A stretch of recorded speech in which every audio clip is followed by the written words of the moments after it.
എൻ്റെ കുട്ടിയുടെ കൈ അങ്ങനെ ഒടിയണമെങ്കിൽ എൻ്റെ കുട്ടിയുടെ കയ്യിൽ ഒരുപക്ഷെ കളിച്ചുകൊണ്ടിരിക്കുമ്പോൾ കുട്ടി വീഴാം. പക്ഷേ എൻ്റെ കുട്ടിയുടെ കൈ വീഴുന്ന സമയം അങ്ങനെ വീഴുന്ന സമയത്ത് മുഖത്തോ ബോഡിയിലോ എവിടെയെങ്കിലും ഒരു മുറിവോ ചതവോ എന്തെങ്കിലും ഒരു സ്ക്രാച്ച് കാണണമായിരുന്നു. പക്ഷേ ഞാൻ ഫോട്ടോ സൂം ചെയ്ത് നോക്കിയപ്പോൾ ഇതൊന്നും കണ്ടിട്ടില്ല.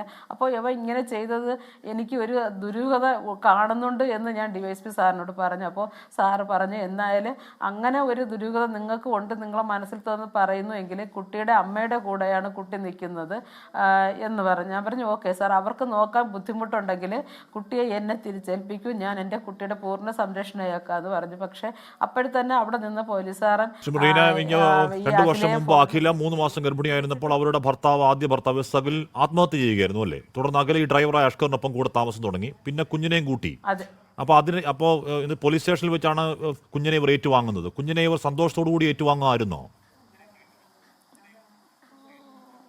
അതെ, സന്തോഷത്തോടു കൂടി ഏറ്റുവാങ്ങുകയും ആ കുട്ടിക്ക് ചുംബനമൊക്കെ കൊടുത്തിട്ടാണ് കൊണ്ടുപോവുകയും ചെയ്തത്. എൻ്റെ കുട്ടി എനിക്ക് ടാറ്റയും പറഞ്ഞിട്ടാണ് പോയത്. ഞാൻ വിചാരിച്ചു കുട്ടി സന്തോഷത്തിലായിരിക്കുമെന്ന്. പക്ഷേ ഈ സാഹചര്യത്തിൽ ഇപ്പോൾ എനിക്ക് മനസ്സിലാക്കുന്നു, അന്ന് എൻ്റെ കുട്ടി ഞാൻ കാണൊക്കെ ചിരിച്ചതിന് ശേഷം എൻ്റെ പൊന്നുമോൻ ചിരിച്ചു കാണില്ല.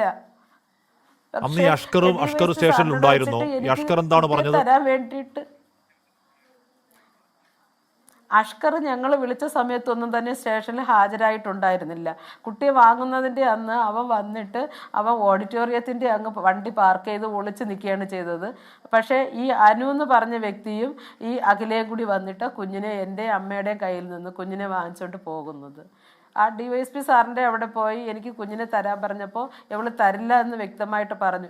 എങ്കിൽ എന്തുകൊണ്ട് അവൻ ഉപദ്രവിക്കുന്നത് ഇവക്ക് അറിയാമായിരുന്നു, എന്നിട്ട് എൻ്റെ കുഞ്ഞിനെ എന്താ എനിക്കിങ്ങ് തിരികെ തരാത്തത്? ഞാൻ എൻ്റെ പൊന്നുമോനെ പൊന്നുപോലെ വളർത്തുമായിരുന്നല്ലോ, അല്ലെങ്കിൽ അമ്മത്തൊട്ടിൽ കൊണ്ട് കൊടുക്കാമായിരുന്നല്ലോ. ഈ കാര്യം, കുട്ടിയുടെ കൈ ഒടിഞ്ഞ കാര്യം ഞാൻ ചൈൽഡ് ലൈനെ വിളിച്ച് അറിയിച്ചിട്ടുണ്ടായിരുന്നു. പിറ്റേ ദിവസം ഞാൻ ബസ്സിൽ യാത്ര ചെയ്തപ്പോൾ ചൈൽഡ് ലൈനെ വിളിച്ച് അറിയിച്ചിട്ടുണ്ടായിരുന്നു.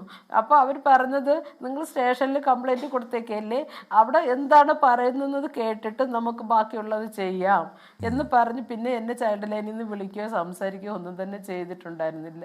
സത്യത്തിൽ എൻ്റെ പൊന്നുമോൻ ഇങ്ങനെ വരുമെന്ന് ഞാൻ ഒരു ശകലമെങ്കിലും അറിഞ്ഞിരുന്നു. ഇവൻ ഉപദ്രവിക്കുന്നത് എൻ്റെ മനസ്സുകൊണ്ട് ഞാൻ അറിഞ്ഞ്, ചെവി കൊണ്ട് ഞാൻ കേൾക്കുകയോ അറിഞ്ഞിരുന്നു എങ്കിൽ എൻ്റെ പൊന്നുമോനെ ഞാൻ വിടില്ലായിരുന്നു. എൻ്റെ കൈവെള്ളയിൽ കുഞ്ഞെ കൊണ്ടുനടന്ന കുഞ്ഞാ, ഞാൻ പ്രസവിച്ച മക്കളെക്കാൾ ഏറെ സ്നേഹിച്ച കുഞ്ഞ, അച്ഛനില്ലാത്ത മക്കളാണല്ലോ എന്ന് വിചാരിച്ച് കൊണ്ടു നടന്ന കുഞ്ഞാ.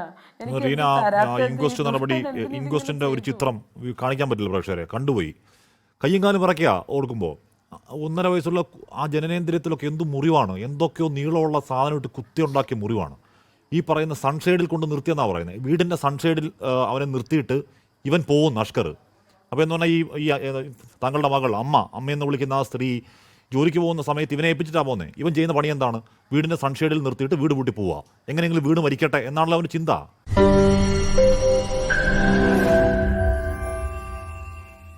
ലോകത്തെവിടെയായാലും ഏത് സമയത്തും 24 വാർത്തകളും ഓഗ്മെന്റഡ് റിയാലിറ്റി പാക്കേജുകളും എക്സ്പ്ലെയിനറുകളും വിശദമായി കാണാൻ ഞങ്ങളുടെ YouTube ചാനൽ നിങ്ങൾക്ക് സബ്സ്ക്രൈബ് ചെയ്യാം.